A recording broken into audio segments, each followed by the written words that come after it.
కొంచెం సైలెన్స్ చాలు. ప్రసాద్ ఓకే రెడీయా? ప్రెస్ వాల్ రెడీయా? ఏసీ ఏసీ ఆన్లో ఉంది. పర్లేదు పర్లేదు కాదు. ఓకే కీప్ రెడీయా? ఏదైతే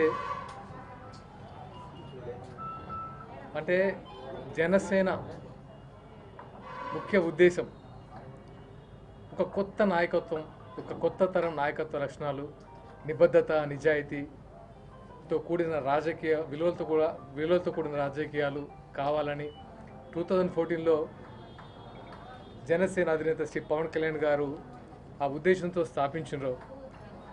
అదే ఉద్దేశంతో ఆంధ్రాలో యాజ్ ఎ డిప్యూటీ సీఎంగా మీ అందరూ చూస్తున్నారు ఎలాంటి కార్యక్రమాలు చేస్తున్నారు. ఎలాంటి అంటే మారుమూల ప్రాంతాల్లో కూడా ఆయన తిరుగుతూ రోడ్లు, కరెంటు, అంటే స్వాతంత్రం వచ్చి ఇన్ని సంవత్సరాలైనా సరే వీటికి నోచుకొని ఎన్నో గ్రామాలు ఉన్నాయి. అలాంటి గ్రామాలకి ఒక జన సైనికులా కష్టపడుతున్నారు. అదే నాయకత్వం ఇక్కడ కూడా జనాలు కోరుకుంటున్నారని అర్థమైంది. ఎందుకంటే గత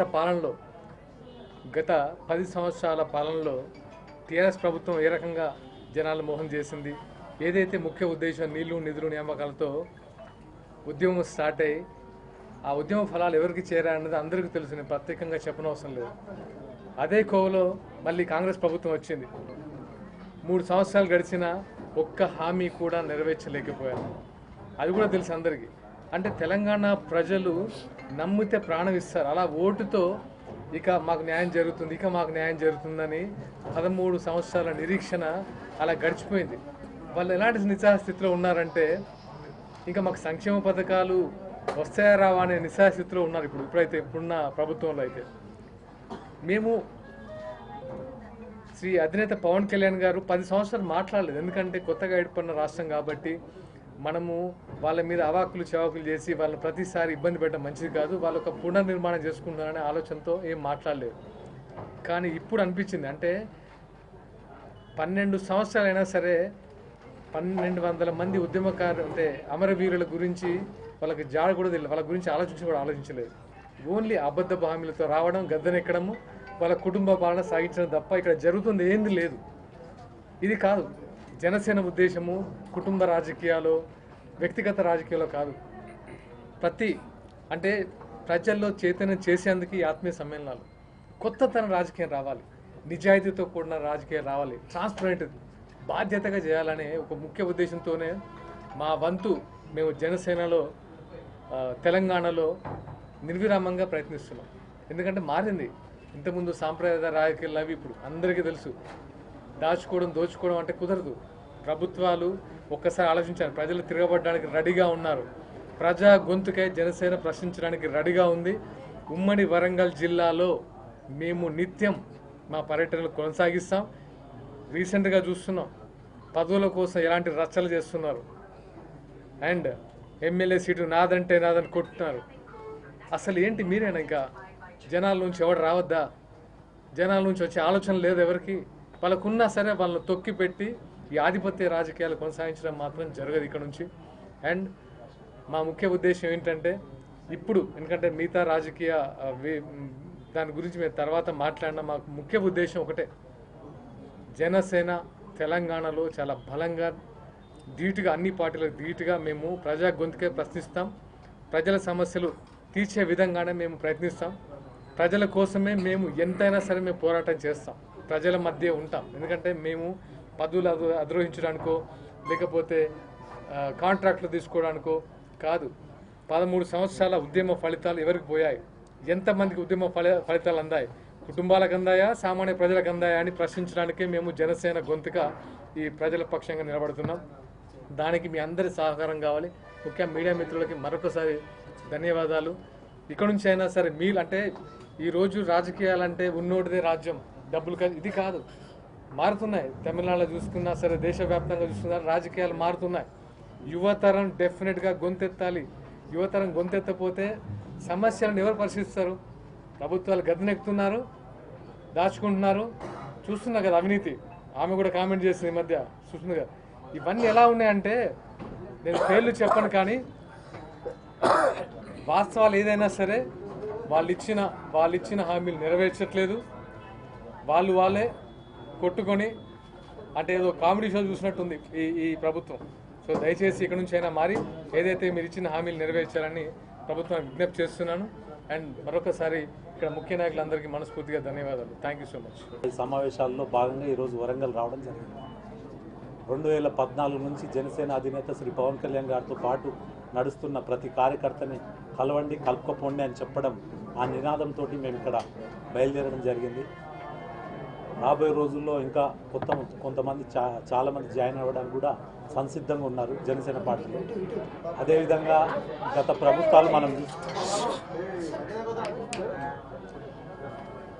ప్రభుత్వాల గురించి మనం ఆలోచిస్తే జనసేన పార్టీ అధినేత శ్రీ పవన్ కళ్యాణ్ గారు 2009లో ఇదే వరంగల్ గడ్డ మీద సామాజిక తెలంగాణ కట్టుబడి ఉన్నా అని చెప్పిండు. ఈరోజు ఆ నినాదాన్ని ఇతర పార్టీలు హైజాక్ చేయడం జరుగుతుంది. కాకపోతే జనసేన అధినేత శ్రీ పవన్ కళ్యాణ్ గారు సామాజిక తెలంగాణ గురించి కట్టుబడి ఉన్నాడు. ఎస్సీ, ఎస్టీ, బీసీ మైనార్టీలకు న్యాయం జరగడానికి ఈ యొక్క వేదికని పెట్టడం జరిగింది. జనసేన పార్టీ ద్వారా అనేక సమస్యలతోటి ఈరోజు రాజకీయంగా ఎదుర్కొంటా వెనుకబడిపోయిన వర్గాల గురించి జనసేన పార్టీ అనేది స్థాపించడం జరిగింది. మేము ఖచ్చితంగా చెప్పబోతున్నాం, రాబోయేది బీసీ రాజ్యం.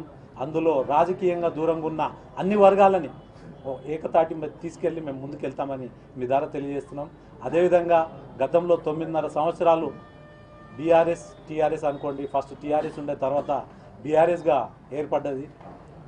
టీఆర్ఎస్కి బీఆర్ఎస్కి నేను ఒకటే చెప్పదలుచుకున్నా, 9.5 సంవత్సరాలు మీరు మిగతా వర్గాలకు బర్రెలు గొర్రెలు ఇచ్చి ఏ రకంగా అయితే అన్యాయం చేసి ఆస్తులు కూడగట్టుకుర్రో ఈరోజు అటువంటి సమస్య ఉండదు. ఎందుకంటే జనసేన పార్టీ తిరగబడబోతుంది రాబోయే రోజులు. ఎందుకంటే మీరు కోట్ల రూపాయలు అక్కడ ఎక్కడ కూడా ఉద్యమకారులకు న్యాయం జరగకుండా మీరు మీ కుటుంబానికి న్యాయం జరిగేలాగా, అదేవిధంగా ఇంకో బ్రాంచ్ పెట్టుకునేలాగా కవిత గారు కూడా ఎందుకంటే ఆమెకు లిక్కర్ పైసలు సరిపోలే, ఆమె ఇంకో పార్టీ పెట్టి ఈరోజు మళ్ళా సామాజిక తెలంగాణ, బీసీ ఎజెండా ఇవన్నీ కొత్తగా అంటే 9.5 సంవత్సరాలు వాళ్ళు ఉన్నప్పుడు ఎక్కడ కూడా ఏ వర్గం గుర్తుకు రాదు. ఎందుకంటే రాజభోగం అన్వయిస్తారు కాబట్టి ఇప్పుడు మాత్రం అందరూ ఒకే ఎజెండా మీద పోతున్నారు. మేము 2009-8లోనే జనసేన అధినేత శ్రీ పవన్ కళ్యాణ్ గారు ఈ యొక్క సామాజిక తెలంగాణకు కట్టుబడి ఉన్నా అని యావత్తు తెలంగాణలో తిరిగిన ఘనత జనసేన అధినేత శ్రీ పవన్ కళ్యాణ్ గారు. ఆయన సామాజిక తెలంగాణ అనగానే అన్ని పార్టీలు ఉలికిపడి మాకు పర్మిషన్ కూడా ఇవ్వకుండా ఏదైతే హైదరాబాద్లో మీటింగ్ పెట్టుకుంటామంటే పర్మిషన్ కూడా ఇవ్వలేదు. అంటే ఈరోజు చూడండి, ఒక్క వ్యక్తిని అడ్డుకోవడానికి అన్ని పార్టీలు, ఒకళ్ళు అంటారు ప్రాంతం కాదు, ఒకళ్ళు అంటారు రాష్ట్రం కాదు, ఒకళ్ళు అంటారు ఇంకో రకంగా. మేము ఒకటే అంటాం, జాతీయ పార్టీలు జాతీయ భావాలు కలిగి ఉండాలి. జాతీయ భావం అంటే అందరిని కలుపుకుంటేనే జాతీయ పార్టీ అవుతుంది.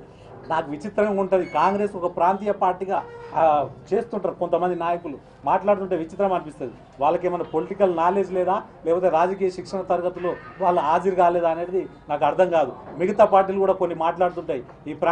ఈ ప్రాంతంలో ఉన్నదంతా ఇక్కడ బీసీ, ఎస్సీ, ఎస్టీ అన్ని వర్గాలు ఉన్నాయి ఇక్కడ. మేము ఒకటే చెప్పదలుచుకున్నాం, రాబోయే రోజుల్లో ఖచ్చితంగా జనసేన జెండా ఖాతా ఇప్పుతుంది. అది వరంగల్కి వెళ్ళి అని మీ ద్వారా తెలియజేస్తున్నాం. అనేక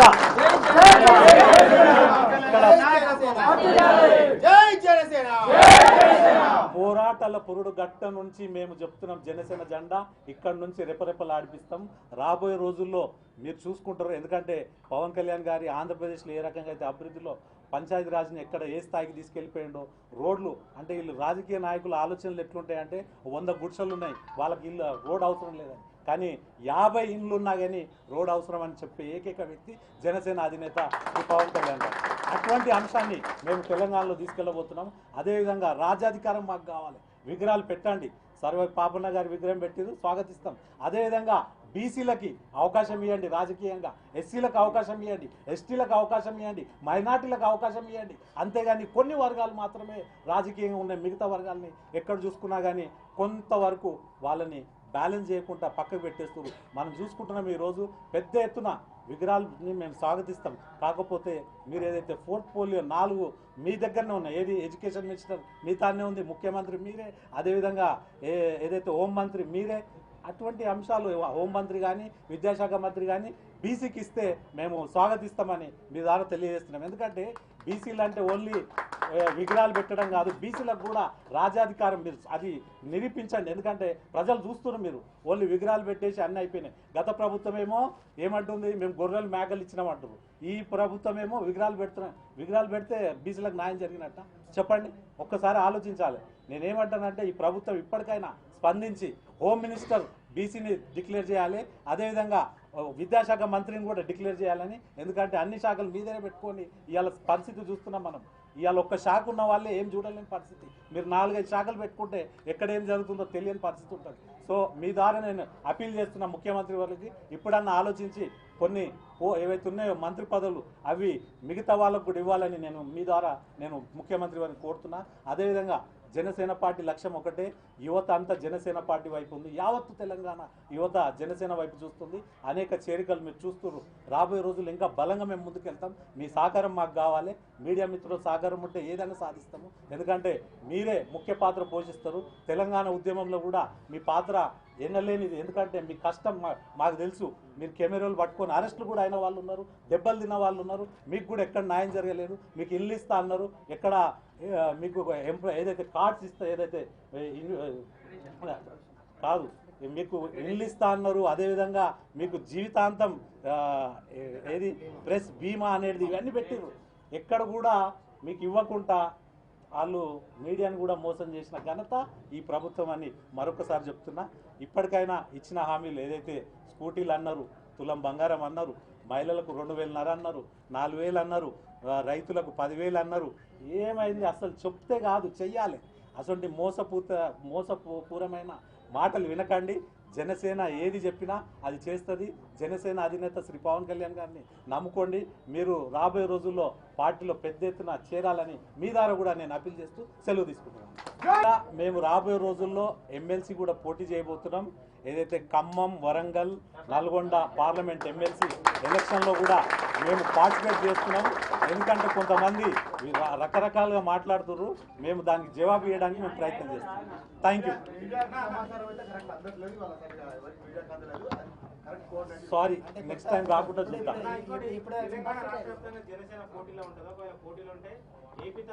మీకు కంపల్సరీ చెప్తాం. ఎందుకంటే ఇంకా టైం ఉంది కాబట్టి, ఎలక్షన్కి 2 సంవత్సరాల టైం ఉంది. ఆ సమయం వచ్చినప్పుడు 100% మిమ్మల్ని పిలిచి మేము చెప్తాం. ఓకేనా? గతంలో కూడా మేము చెప్పినాం, గతంలో కూడా మేము ప్రయత్నం చేసినాం. ఇక్కడ వరంగల్ కార్పొరేషన్లో పోటీ చేయడం జరిగింది.